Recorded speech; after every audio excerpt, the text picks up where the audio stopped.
Assalamu алейкум, урматтуу мекендештер, жердештер, арбаңыздар келе жаткан Нооруз майрамы менен учурдан пайдаланып куттуктап кетейин. Урматтуу мекендештер, 2-3 күндөн бери соц тармактардан, ютубтардан личкага толтура сообщениялар келип атат, голосовой сообщение келип атат. Жанагы Супсик Сахарова деп коет, Центр временного содержания иностранных граждан. Ошол жерде биздин мекендештер очойтуп жатыптыр, Кыргызстанга кетпей атыптыр, кыйналып атыптыр деген толтура сообщениялар болуп атат. Урматтуу мекендештер, бул боюнча жакында ошо нелегал деген рейд өткөн, тилекке каршы ошо нелегал рейдинде бир нече көптөгөн мекендештер кармап ошо Сахаровага выдворенияга, депортацияга кетиргенге алып кетип, азыр ошол жерде жаткан мекендештер чынында бар.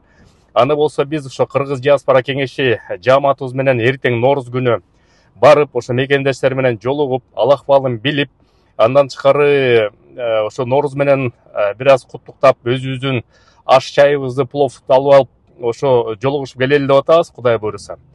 Анча-мынча эмнеге мекендештер, мисалы үчүн, ошо Сахаровдо жатканда негизи орточо эсеп менен 20 күндүн ичинде, 20-25 күндүн ичинде негизи мамлекет тарабынан, Россиянын мамлекет тарабынан бюджетинен негизи мекендештер Кыргызстанга учурулуш керек.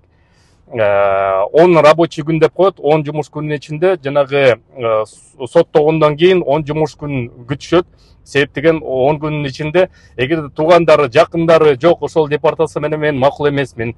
Менин жолдошум же тууганым ошо Сахаровдо жаткан киши чыгыш керек десе, ошо 10 күнүн ичинде негизи обжалование болот.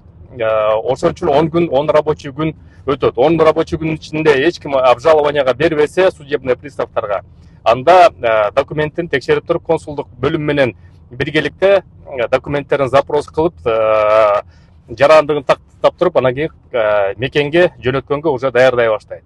Эки учурда ошол жерде мекендештер көбүрөөк убакыт кармалып калат. Биринчи убакыты, эгерде биздин мекендеш түшкөндөн кийин өзүнүн ошол аты жөнүн, паспорттун даныларын туура эмес берсе, себеп деген андай учурларда кээде кездешип калат. Баягы корккондон бирөөнүн паспортун алып алып, жанына жүрө коюп, ошо паспортто айтат дагы, анан кийин тиги базадан чыкпайт, ал паспорту Кыргызстанга запрос жөнөтүп, убакыт алып, ошондой учурлардагы кездешет, бирок массалык түрдө көп учурда эмес. Мисалы үчүн 100 кишиден ал бир 4-5 кишиде болушу мүмкүн да, мисалы үчүн ошондой учур болот. Экинчи учурда болсо, жана административный правонарушение деп коет, балким өзүнүн жанагы биякта убагында кредит алып калып, ошол жака төлөнбөй калгандагы анысы судебный приставка өткөрүп, аны запрет на выезд кылып койгон, чыгууга чектөө коюп койгон. Ошол штрафтарын төлөткөнгө андай учурлар да болуп калат. Ошол үчүн ал жерде жанагы, кстати, жана кичинекей балдар дагы бар экен деген ал калп нерсе мекендештер. Себеп деген Сахарова кичинекей балдарды эч качан жөнөтпөйт. Ал жерде болгон эмгек мигранттары ошо депортация болгон. Эртең Кудай буйруса барабыз, Аллах балын бүт барын тактайбыз. Билебиз, азыр ошо барып аш-баш кылып, ошо кээ бирөөнүн штрафтары бар экен, ошо штрафтарын төлөп коебуз, Кудай буйруса.